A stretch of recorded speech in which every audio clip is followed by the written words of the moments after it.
اب ہم تفسیر پڑھتے ہیں. وذکر، اور ذکر کیجیے، لوگوں کے سامنے بیان کیجیے، فی الکتاب، اس کتاب میں یعنی قرآن مجید میں، ابراہیم علیہ السلام کا. سورۃ مریم مکی سورت ہے، اور یہاں اہل مکہ کو خطاب کر کے کہا جا رہا ہے.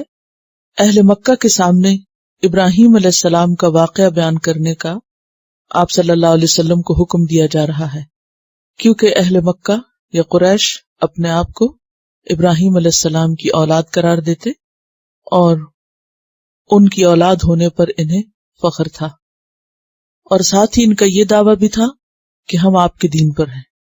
تو یہاں ابراہیم علیہ السلام کا دین اور ان کا طریقہ واضح طور پہ بتایا جا رہا ہے کہ وہ دراصل کون تھے، ان کی سوچ کیا تھی، ان کا مقام کیا تھا.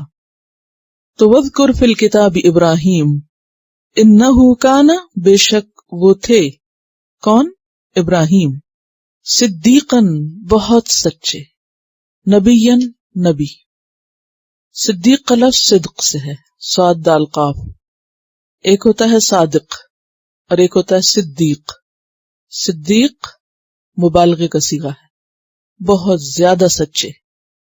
صدیق اس کو کہتے ہیں جس کا دل بھی سچا ہو، زبان بھی سچی ہو، اور اس کا عمل اس کی زبان کی تصدیق کرتا ہو، جس کے قول اور فعل میں تضاد نہ ہو، جو کہے وہ کر کے دکھائے، جو سچ بولنے کا عادی ہو، جو کبھی جھوٹ نہ بولے، جس کا عقیدہ بھی سچائی پر مبنی ہو، جس کی باتیں بھی سچائی لیے ہوئے ہوں، اور جس کے عمل میں بھی سچائی ہو، یعنی سراپا سچائی.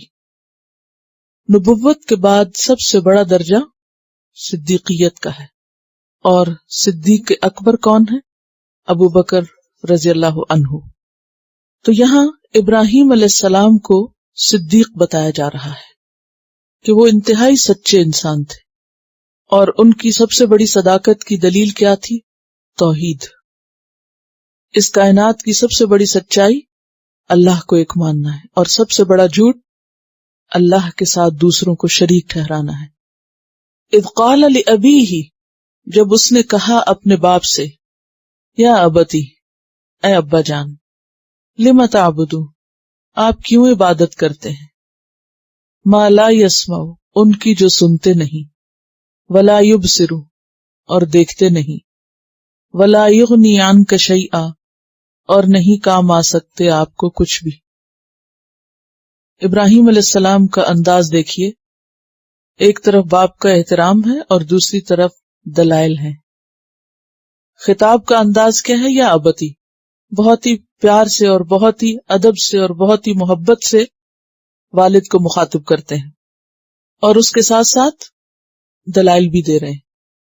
تو اس سے کیا پتہ چلتا ہے کہ والدین کو اگر وہ غلطی پر ہوں تو ان کی غلطی کی تصدیق تو نہیں کرنا ہوگی، ان کو سمجھانا ہوگا، ان کو ان کی غلطی بتانی ہوگی، لیکن بتانے کے انداز میں ادب اور احترام لازم ہے. بعض اوقات یہ دیکھا گیا ہے کہ اولاد اگر نیک ہو جائے یا دین کی طرف آ جائے اور والدین اس راستے پر نہ ہوں تو پھر وہ ماں باپ کی عزت نہیں کرتے. یعنی ایسے بچے جو خود کو کچھ چیز سمجھنے لگتے ہیں اور ماں باپ کو جو وہ دیکھتے ہیں کہ وہ نہیں اچھا کر رہے جو انہیں کرنا چاہیے، یا ان کے ماں باپ کوئی غلط کام کرتے ہیں، کوئی حرام کام کرتے ہیں، کبیرہ گناہوں میں مبتلا ہیں، مثلا ڈرنک کرتے ہیں، یا مصدقہ ذرائع سے معلوم ہے کہ حرام میں مبتلا ہیں، مثلا سود لیتے ہیں یا زنا میں مبتلا ہیں یا کچھ بھی اور، تو پھر وہ اپنے لیے کیا جواز ڈھونڈ لیتے ہیں کہ ہمارے ماں باپ چونکہ کبیرہ گناہوں میں مبتلا ہیں اس لیے ان سے نفرت کرنی چاہیے اور ان کی عزت اور احترام کی کوئی ضرورت نہیں. یہ غلط طرز عمل ہے. ابراہیم کے والد شرک میں مبتلا تھے، اور شرک اکبر الکبائر، سب کبیرہ گناہوں میں سے بڑا گناہ ہے، لیکن اس کے باوجود ابراہیم علیہ السلام اپنے والد سے بدتمیزی نہیں کرتے، بد اخلاقی کا سلوک نہیں کرتے، ان کے احترام میں کمی نہیں کرتے، کیونکہ باپ ہیں. اسی لیے آپ دیکھیے یا ابتی لم تعبد ما لا يسمع ولا يبصر ولا يغني عنك شيئا. سورۃ الانبیاء میں بھی آتا ہے اذ قال لأبيه وقومه ما هذه التماثيل التي انتم لها عاكفون. یہ کیا بت ہیں، یہ کیا صورتیں ہیں جن کے اوپر تم جمے ہوئے ہو، کچھ تو عقل سے کام لو، کچھ تو سوچو. تو ان کے کانشس کو اپیل کرتے ہیں یا اپروچ کرتے ہیں یا ابتی. پھر آپ دیکھیے ہر بات کے شروع میں یا ابتی، اے ابا جان، انی قد جاءنی من العلم، بے شک تحقیق آ چکا میرے پاس علم میں سے. اور العلم سے مراد ہدایت ہے، یعنی اللہ کی ہدایت. معلوم یا عتیقہ، جو آپ کے پاس نہیں آئی. یعنی میں یہ بات آپ سے کہنے کا حق کیوں رکھتا ہوں یا آپ سے کیوں کہہ رہا ہوں؟ اس لیے کہ اللہ نے مجھے خاص علم سے نوازا ہے. فاتبعنی، آپ میری بات مان لیجئے، آپ میری پیروی کیجئے. اہدکا، میں آپ کی رہنمائی کروں گا، میں آپ کو راستہ دکھاؤں گا. اہدکا کا لفظ ہدایت سے ہی ہے، ہدن ہدایت سے. صراطن سویا، صراطن ایک راستہ، سویا جو درست ہے، ہموار ہے، بے عیب ہے. کل بھی ہم سویا پڑھ چکے ہیں جس کا معنی بے نقص، بے عیب اور درست. تو میں آپ کو سیدھا راستہ دکھاؤں گا. تو اس سے کیا پتہ چلتا ہے کہ اگر اولاد کو اللہ ہدایت دے تو اولاد کا کیا فرض بنتا ہے کہ وہ ماں باپ کو صحیح راستے کی طرف بلائیں، صحیح بات بتائیں، اچھی بات بتائیں. یہ نہ سوچیں کہ ہمارے ماں باپ چونکہ ہم سے بڑے ہیں اور ہم ان کے سامنے بچے ہیں، ہم آخر انہیں کیا سکھائیں گے، یہ کیا سمجھائیں گے. یہ تو ان کا فرض تھا کہ وہ ہمیں سکھاتے اور سمجھاتے نہیں. ہر وہ شخص جس کے پاس حق یا خیر کی بات پہنچے تو اس پر کیا لازم ہے کہ وہ اسے دوسرے تک پہنچائے، خواہ وہ اولاد ہو یا بہن بھائی ہو یا ماں باپ ہو. یعنی چاہے اوپر والے ہوں یا نیچے والے ہوں یا دائیں یا بائیں، کوئی بھی ہو، صحیح بات دوسرے تک پہنچانی چاہیے. اور یہی خیرخواہی کا حق ہے. یا ابتی، اب تیسری بار، یعنی ہر بات شروع کرنے سے پہلے اور اس خاص انداز پہ آپ غور کیجئے. اے ابا جان، لا تعبد الشیطان، شیطان کی عبادت نہ کریں، شیطان کے بندے نہ بنیں. معروف معنوں میں ان کا باپ شیطان کا پجاری نہیں تھا، بتوں کا پجاری تھا. لیکن بتوں کو پوجنا دراصل کیا ہے؟ شیطان کو پوجنا. ان الشیطان، کیونکہ شیطان کان ہے للرحمن عصیا، رحمان کا نافرمان.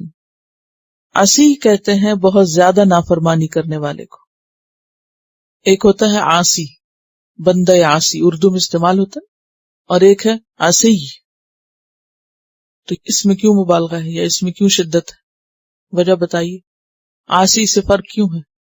کیا ہے یہ؟ صفت مشبہ.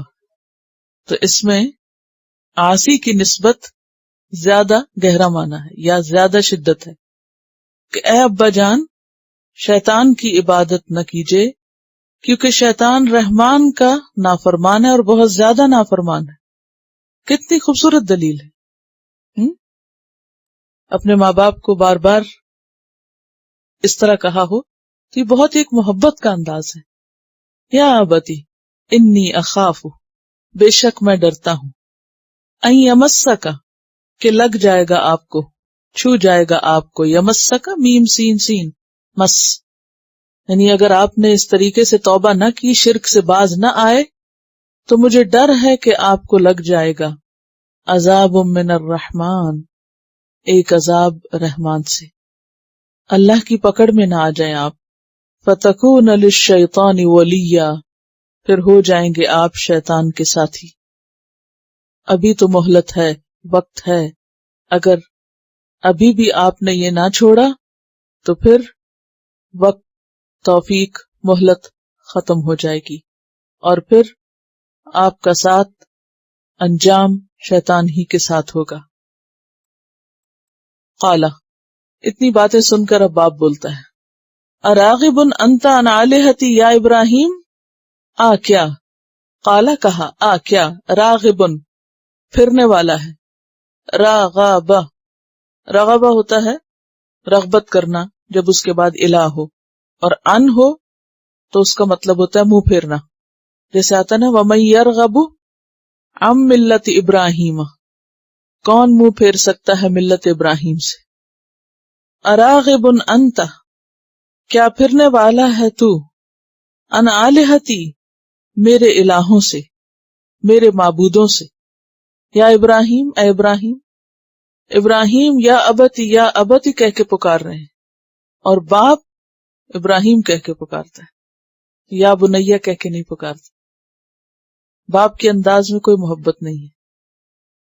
لئن لم تنتہی، مزید ناراضگی، اگر تو باز نہ آیا، تنتہی نون ہے یہ نہی ان سے، لأرجمنک، البتہ میں سنگسار کر دوں گا تجھ کو، تم اپنی یہ ساری باتیں بند کرو ورنہ میں تجھے سختی سے پیش آؤں گا۔ رے جیم میم رجم کہتے ہیں پتھر مارنے کو۔ پتھر دو طرح سے ہوتے ہیں، حسی بھی اور مانوی بھی، یعنی لٹرلی پتھر ماروں گا، یعنی خوب پٹائی کروں گا اور پتھروں تک سے ماروں گا، یہ معنی بھی ہو سکتا ہے، اور الفاظ سے بھی پتھر مارے جاتے ہیں، یعنی کچھ باتیں اور کچھ الفاظ پتھر کا درجہ رکھتے ہیں۔ شاید پتھر کی چوٹ تو کچھ دیر میں ٹھیک ہو جاتی ہے، لیکن وہ الفاظ پتھر سے زیادہ تکلیف دیتے ہیں، سالوں تک انسان کو چبھتے رہتے ہیں۔ تو یہاں گالی گلوچ بھی مراد ہو سکتی ہے اور پتھر مارنا بھی۔ لئن لم تنتہی لأرجمنک، اگر تو باز نہ آیا تو میں تیری بری خبر لوں گا، سنگسار کر دوں گا تجھ کو۔ وہجرنی ملیا، اور چھوڑ دو مجھے زمانہ دراز تک۔ وہجرنی ہجر کہتے ہیں چھوڑنے کو، الگ ہو جاؤ مجھ سے، ہجرت اسی سے ہے۔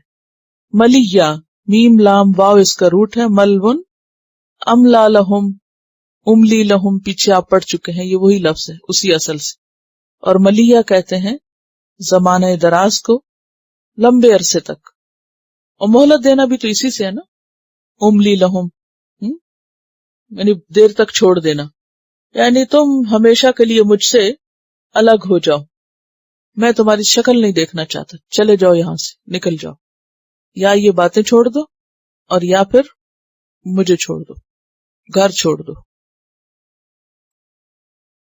قال سلام علیک، باپ نے اس قدر سختی کا معاملہ کیا، لیکن ابراہیم علیہ السلام نے جواباً انتہائی حسن سلوک اور آخر دم تک بھی بر الوالدین نہیں چھوڑی، احسان نہیں چھوڑا، کہا سلام ہو آپ پر۔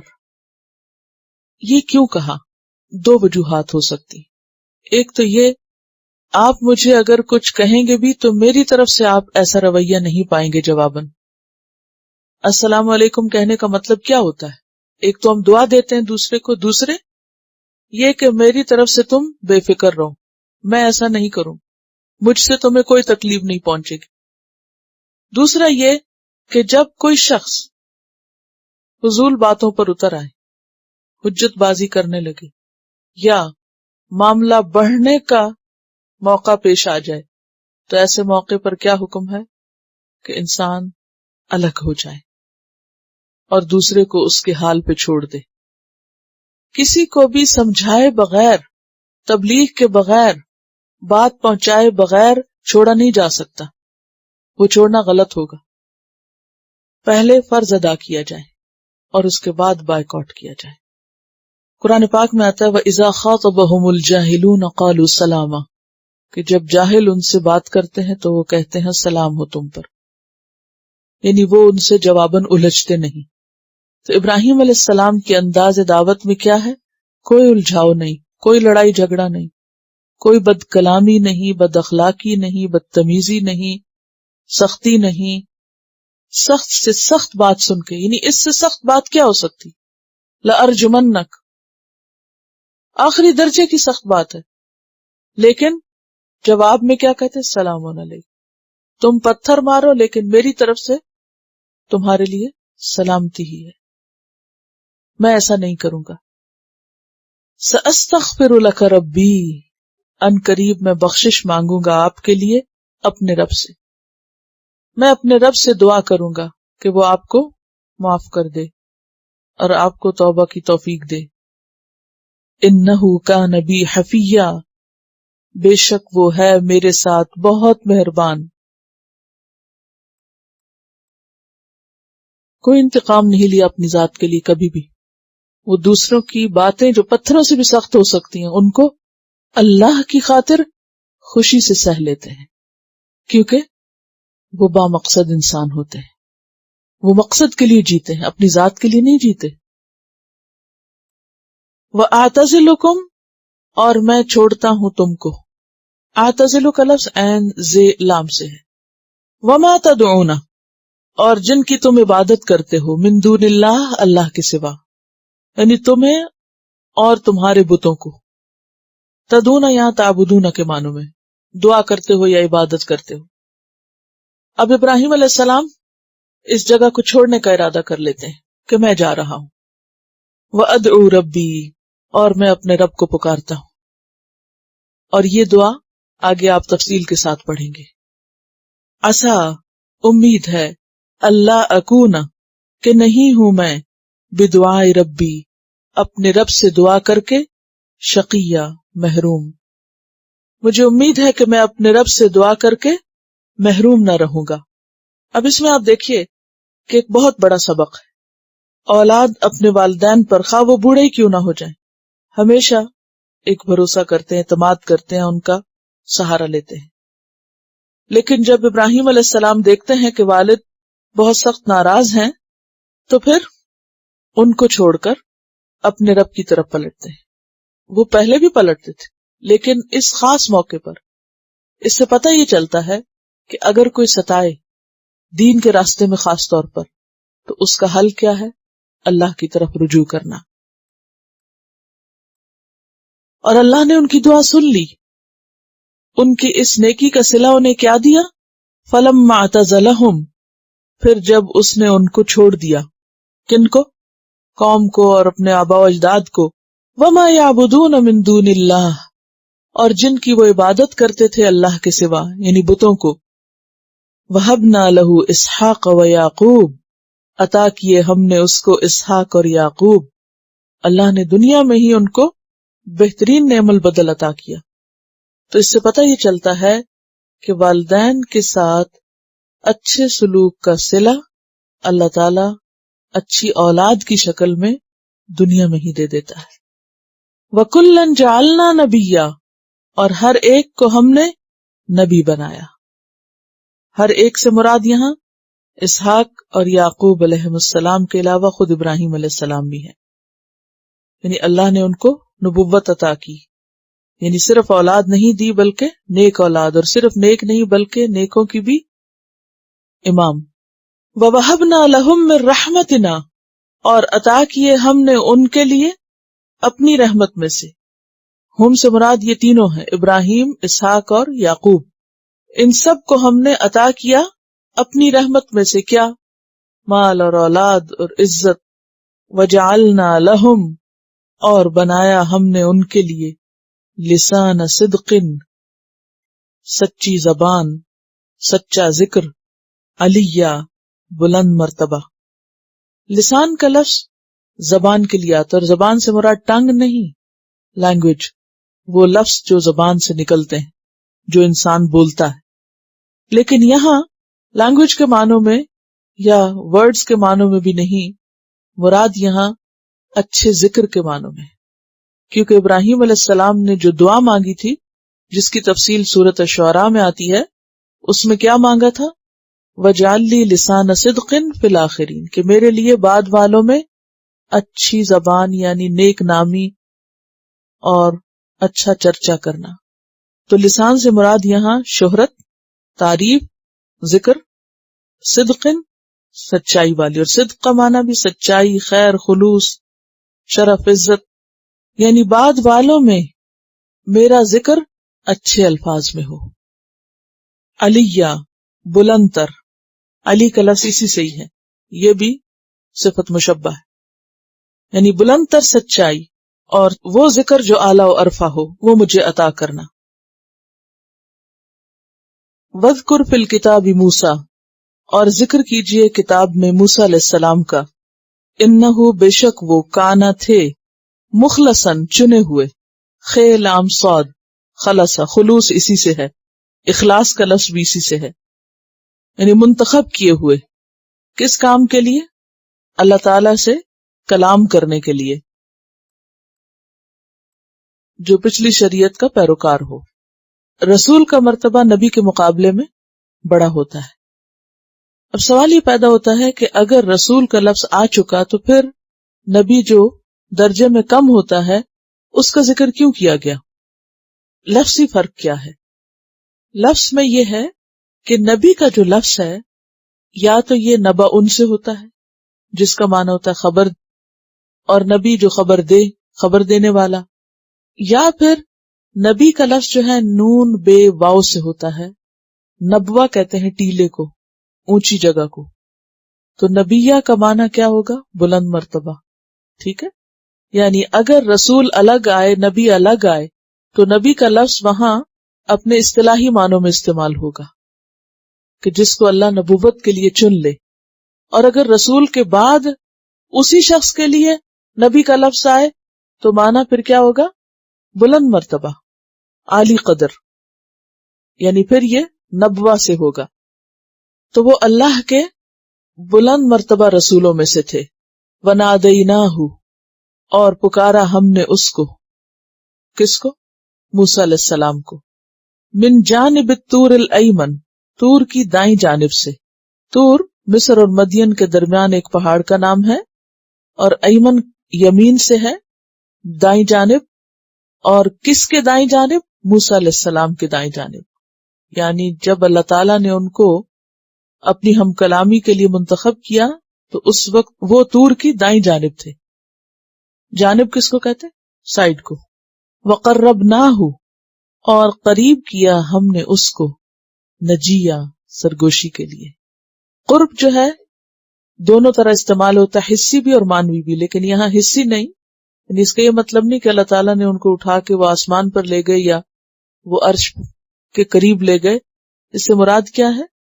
مرتبے کی بلندی، یعنی قرب مانوی ہے۔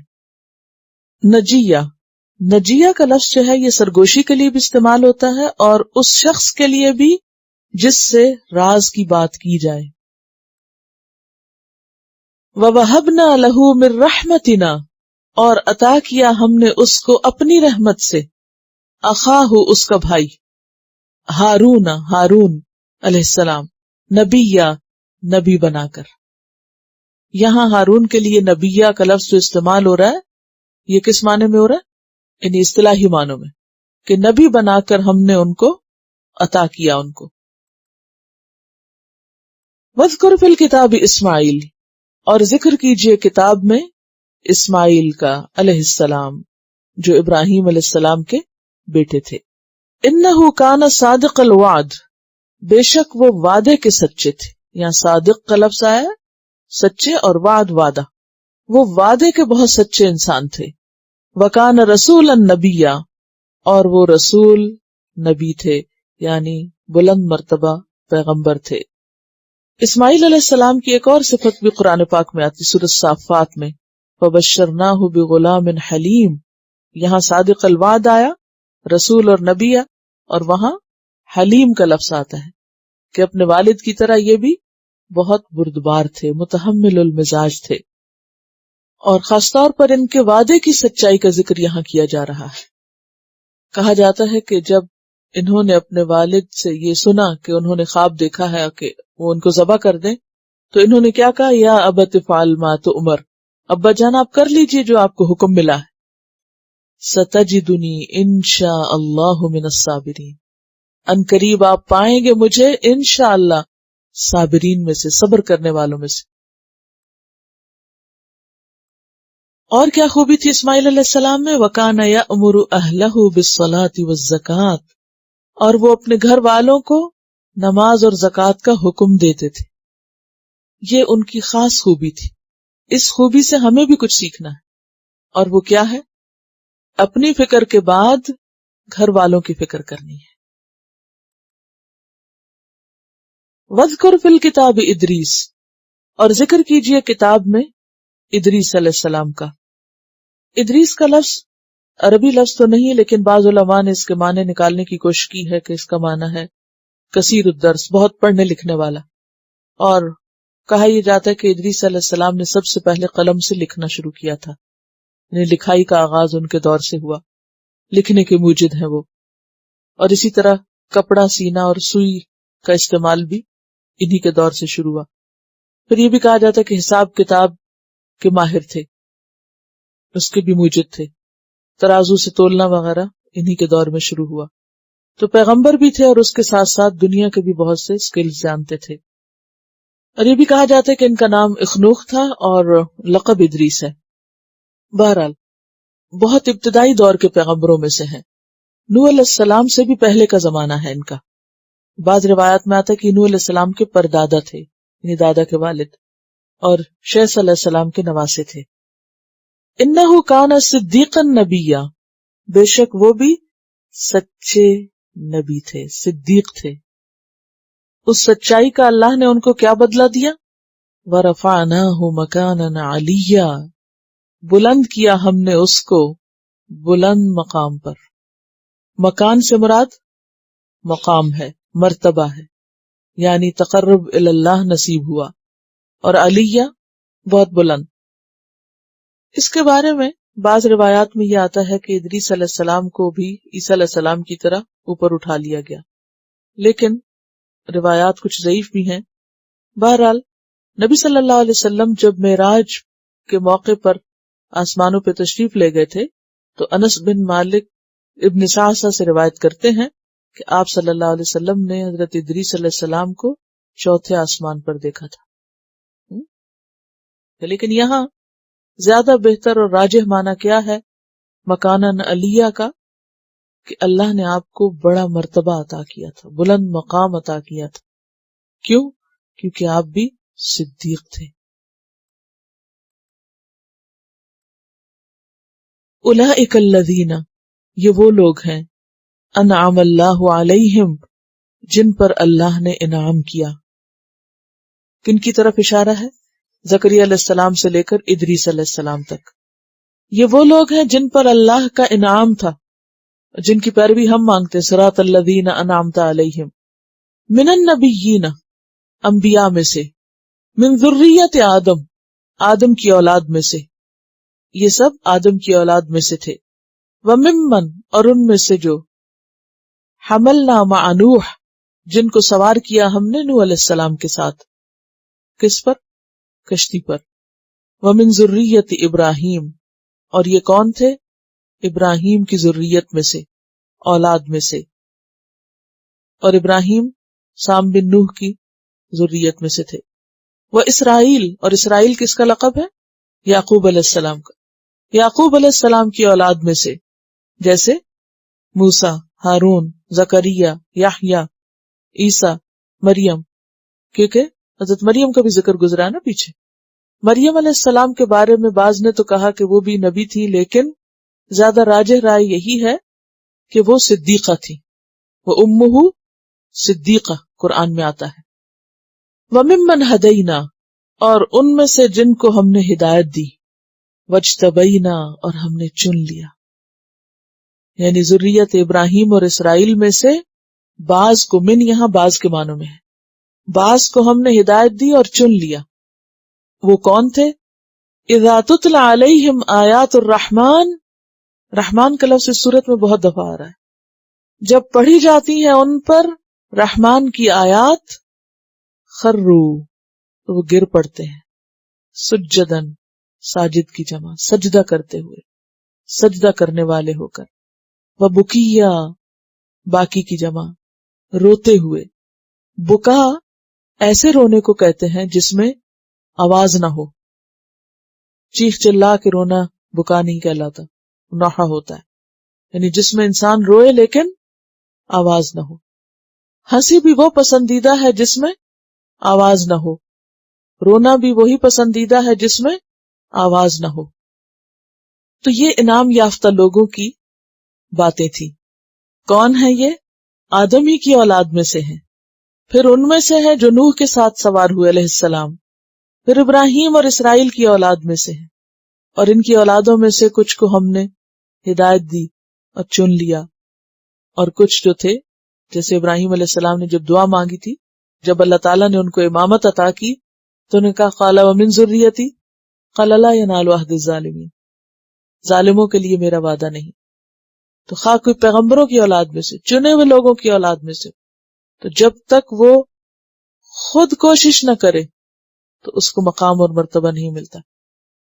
یعنی یہاں اس غلط فہمی کو دور کر دیا گیا کہ کوئی یہ نہ سمجھے کہ یہ سلسلہ محض وراثتی سلسلہ تھا، یہ سب کچھ ایک سے دوسرے کو وراثت میں منتقل نہیں ہوا، کیونکہ جب عام طور پر بات ہوتی ہے نا باپ کی، پھر بیٹے کی، پھر اولاد کی، کہ وہ اولاد میں نسل میں نیکی پھیلی، تو لوگ اس سے غلط فہمی کا شکار ہو جاتے ہیں، کیا کہ یہ آٹومیٹیکلی ایک سے ایک کو ملتا گیا، یعنی گدی نشینی باپ سے بیٹے کو، بیٹے سے یعنی جیسے کو بادشاہت ٹرانسفر ہوتی ہے، یا اور دنیاوی چیزیں یا مال یا دولت ایک سے دوسرے کو ملتی جاتی ہے، نہیں۔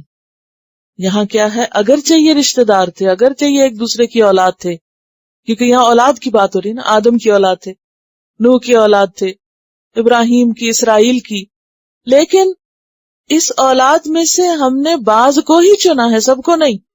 تو یہ کون بعض تھے؟ جو صدیق تھے، جو واقعی اللہ کے اطاعت گزار تھے، اور جنہوں نے یہ راستہ اختیار کیا، اور جن کا اللہ کی کتاب کے ساتھ دلی تعلق تھا۔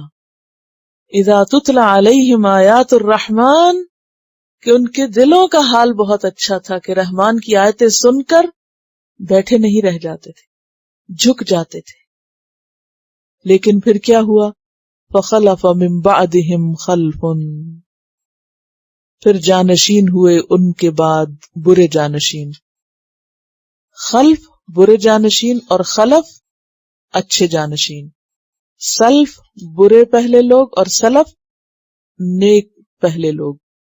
تو اس لیے سلفی ہوتا ہے، سلفی نہیں ہوتا، سلفی برے معنوں میں استعمال ہوتا ہے، اور اسی طرح خلف برے جانشین کے لیے استعمال ہوتا ہے۔ جزم اور زبر حرکت کے فرق سے معنی بھی فرق۔ فخلف من بعدہم خلف، تو ان کے بعد برے لوگ ان کے جانشین بنے، یعنی وہ تو صالحین میں سے تھے، روتے تھے، لیکن ان کی آئندہ نسلوں میں یہ سب کچھ منتقل نہ ہو سکا۔ فخلف من بعدہم خلف، تو پیچھے آئے ان کے ناخلف لوگ، اضاعوا الصلاۃ، انہوں نے نمازیں ضائع کر دی۔ اضاع ضائع کرنا، نماز کا ضائع کرنے کا معنی کیا ہوتا ہے؟ اس میں کئی چیزیں آتی ہیں۔ نمبر ایک تو چھوڑ دی، نماز ہی نہیں پڑھی، سب سے بڑا پہلو تو اس میں نماز نہ پڑھنے کا ہے، نمبر ایک۔ نمبر دو، وقت ٹال کے پڑھنا۔ ایسا کب ہوتا ہے کہ جب انسان کی دلچسپیاں اور پرائرٹیز اور چیز ہوتی ہے۔ نماز ترجیح نہیں ہوتی، دنیا ترجیح ہوتی ہے، خواہ وہ جاب ہو یا بزنس ہو یا گھرداری ہو یا مہمانداری ہو یا دنیا داری ہو، کچھ بھی ہو۔ اصل وقت، اول وقت ٹال کے پڑھنا، اور یہ معنی کیا ہے ابن مسعود نے، یہ میری وضاحت نہیں ہے، یہ ابن مسعود کی وضاحت ہے کہ وقت سے ٹال کر پڑھنا، اور اس کی دلیل بھی ہے فَوَيْلٌ لِّلْمُصَلِّينَ الَّذِينَ هُمْ عَنْ صَلَاتِهِمْ سَاهُونَ الَّذِينَ هُمْ يُرَاءُونَ وَيَمْنَعُونَ الْمَاعُونَ، صرف دکھاوے کی نیکیاں کرتے ہیں۔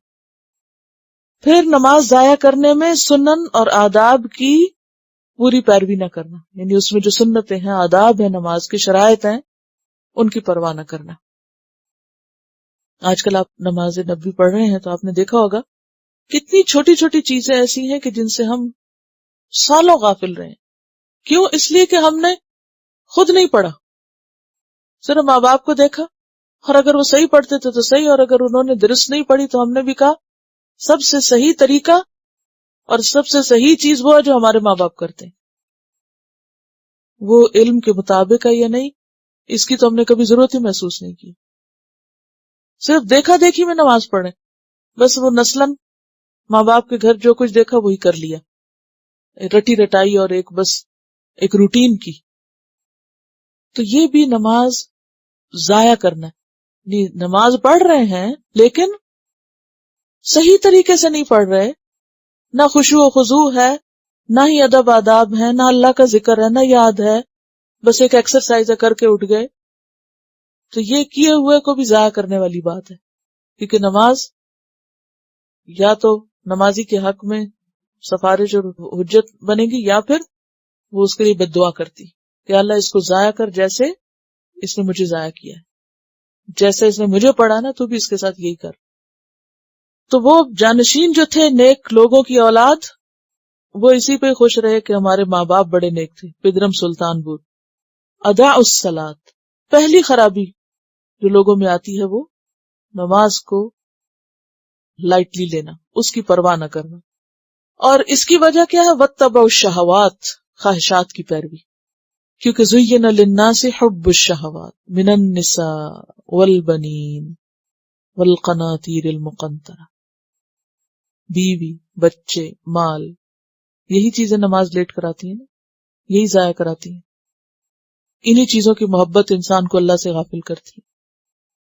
اور شہوت کیا ہوتی ہے؟ شین ہے واو اس کا روٹ ہے، نفس کا اس چیز کی طرف چلے جانا جس کو وہ چاہتا ہے. یعنی دل میں جس چیز کی چاہت ہوتی ہے، بیوی کی محبت ہے یا بچے کی ہے، تو اس کی طرف کھنچ جانا، یا بچے کو اٹھا لیا، باتیں کرتے رہے، شغل کرتے رہے، یا ان کی فرمائشیں پوری کرتے رہے، یا ان کے ساتھ کھیلتے دل بہلاتے رہے، اور نماز لیٹ کر دی، نماز کو صحیح طرح ادا نہ کیا. بہت سے مرد حضرات جماعت سے کیوں نہیں نماز پڑھتے؟ اس میں ایک بڑی وجہ گھر والوں کی مشغولیت، یا جاب کی یا پھر گھر کی. کبھی نماز اس لیے لیٹ ہو رہی ہے کہ جاب پر ہے، وہاں ٹائم نہیں ہے، مسجد نہیں ہے، اور کبھی گھر پر ہے اور گھر میں بیوی بچے ہیں اور انہوں نے مشغول کر رکھا ہے اور نماز گئی. یہی دو بڑی وجہ بنتی ہیں.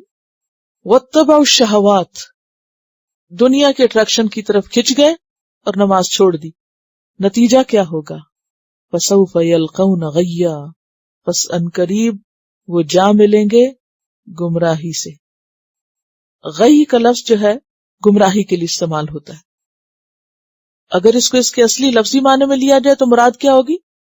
کہ جو لوگ نمازیں ضائع کرنے لگ جائیں اور خواہشات کے پیچھے لگ جائیں، پھر ان کے گمراہ ہونے میں کوئی کسر باقی نہ رہے گی، گمراہ ہو کر ہی رہیں گے یا ہو چکے. وہ یعنی وہ خود کو خواہ مسلمان ہی سمجھتے ہوں لیکن حقیقت میں وہ کیا ہو گئے؟ گمراہ. خواہ مسلمانوں کی اولادیں ہیں لیکن حقیقت میں گمراہ ہیں، جو خواہشات کے پیچھے لگ کے نمازوں کو لائٹلی لیں یا نماز کو خراب کریں. اور دوسرا اس کا معنی کیا گیا ہے گمراہی کا انجام. تو غیہ کا ایک معنی عذاب بھی ہے، یعنی، اور جہنم کی ایک وادی کا نام بھی غی ہے. جیسے ویل ایک وادی ہے، ایسے غی بھی. بہقی کی روایت ہے برا بن عازب سے کہ جہنم کے اندر بہت گہری اور بدبودار وادی غی کہلاتی. کیوں کہا گیا کہ اپنے آپ کو اور اپنے گھر والوں کو آگ سے بچاؤ؟ یہ انتہائی توجہ کے قابل نکتہ ہے. بہت سے لوگ اس غلط فہمی میں مبتلا رہتے ہیں اور احسان جتاتے رہتے ہیں، ہم نے پڑھ لی ہے نا نماز، چاہے کسی وقت بھی پڑھی، ہم قضا پڑھ لیتے ہیں. تو ٹال کے پڑھنا کیا ہے؟ عصر کا وقت شروع ہو رہا ہے تو ظہر پڑھی جا رہی ہے، اور پیلی دھوپ پڑ گئی تو اس وقت عصر پڑھی جا رہی ہے، اور دو نمازیں اکٹھی کی جا رہی ہیں بلا وجہ، بلا عذر.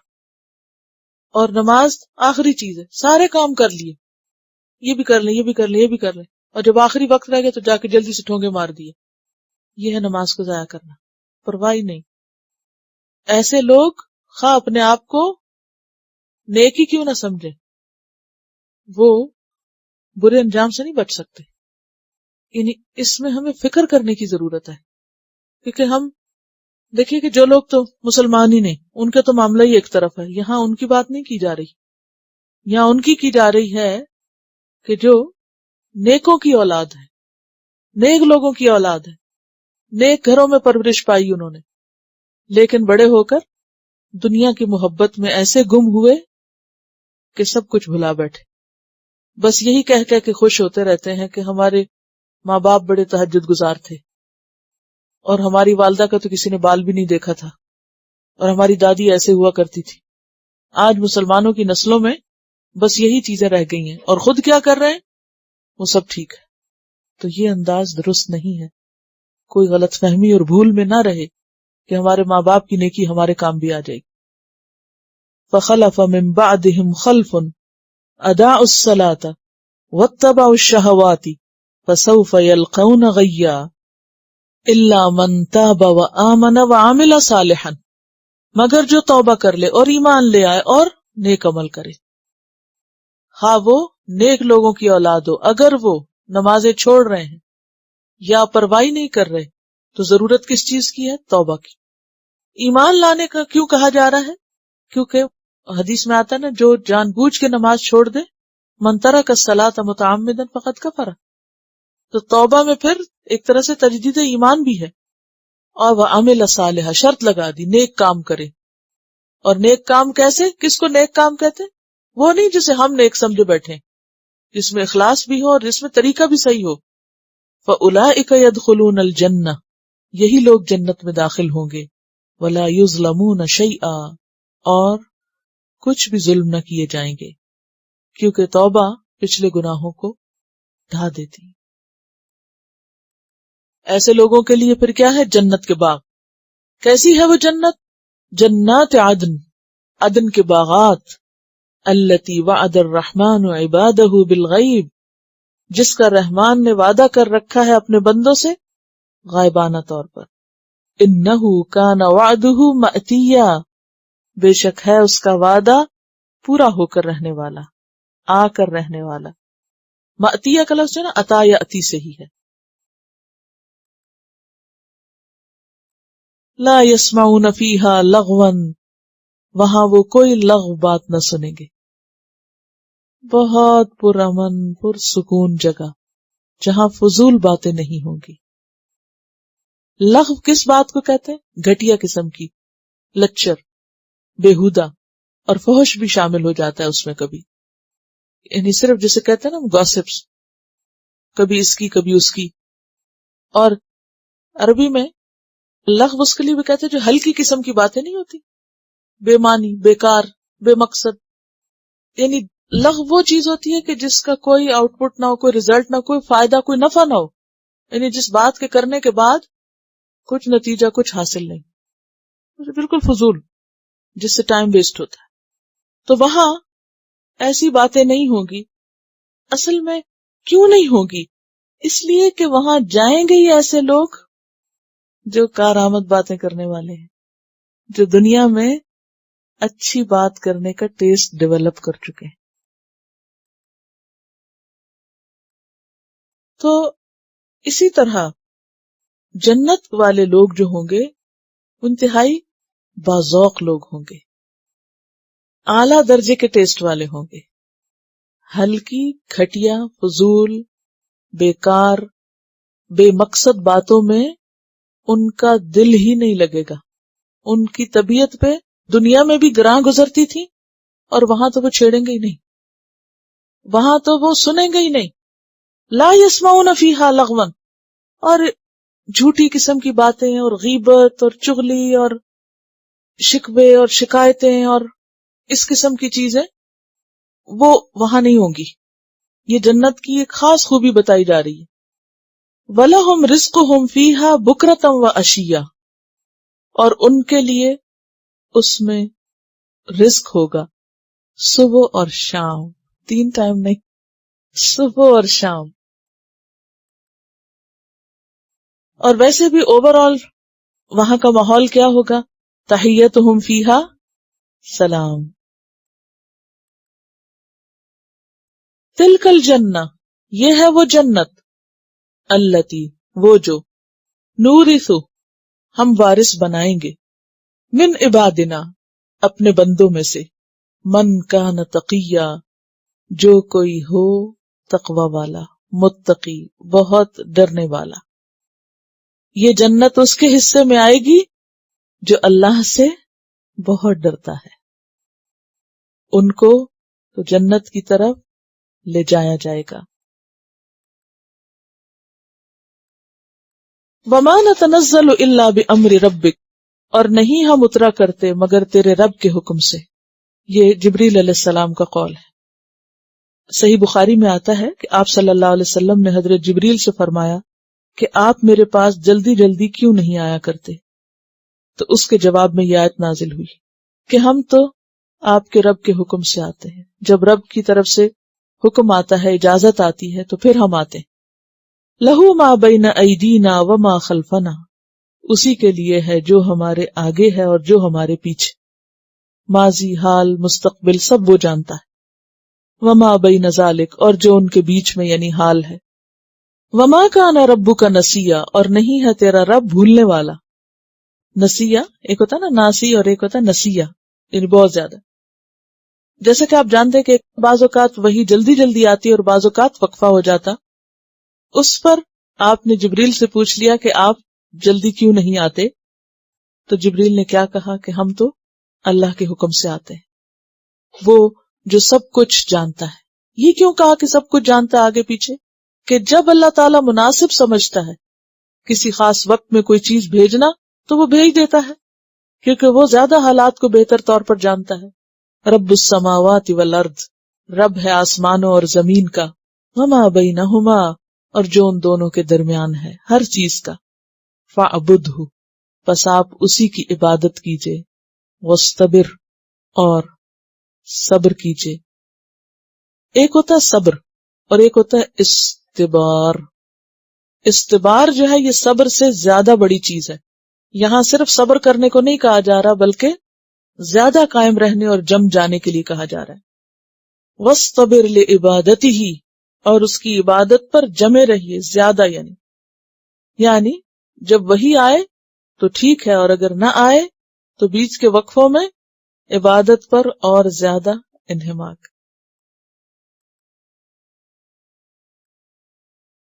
ہل تعلم لہ سمیہ، کیا کوئی اس کا ہم نام، کوئی اس کا ہم صفت، کوئی اس کی مثال کہیں اور موجود ہے؟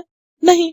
تو پھر جیسی عبادت اس کی کرنی چاہیے، جیسا حق اس کا ادا کرنا چاہیے، ایسا تو کسی اور کا نہیں ہو سکتا. یعنی اگر کسی کام کرنے والے کو کسی کام پر جمنا چاہیے، محنت کرنی چاہیے، استقامت اختیار کرنی چاہیے، تو وہ رب کی عبادت ہے. سب سے زیادہ رب کا حق ہے کہ اس کو وقت دیا جائے، اس کے لیے جم جایا جائے.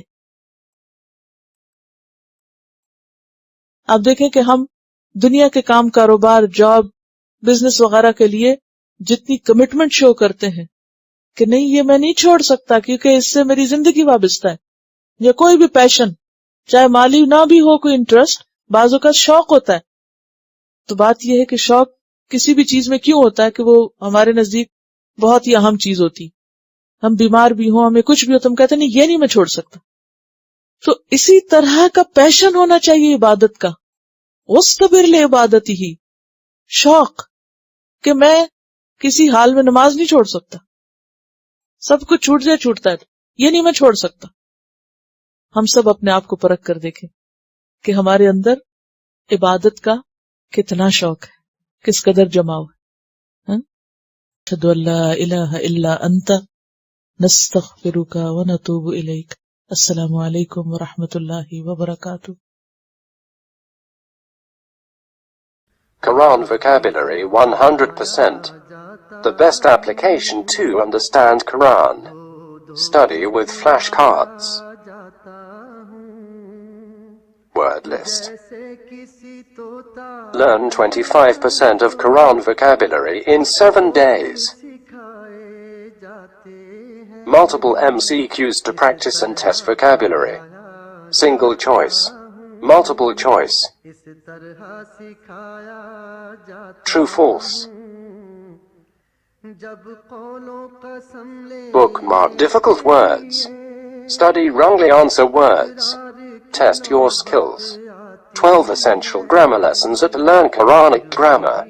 You can select number of word to study from bookmarks. Select number of times wrongly answered words for study. Test your skills with multiple choice, flashcard, true-false, matching words and single choice MCQs. Grammar lessons are available in PDF format. Native Quranic and Urdu fonts. Available at Google Play and Apple App Stores. Download it today to contribute in the Islamic Apps Development Project. Quran vocabulary 100% in Urdu. Visit smartappsweb.com.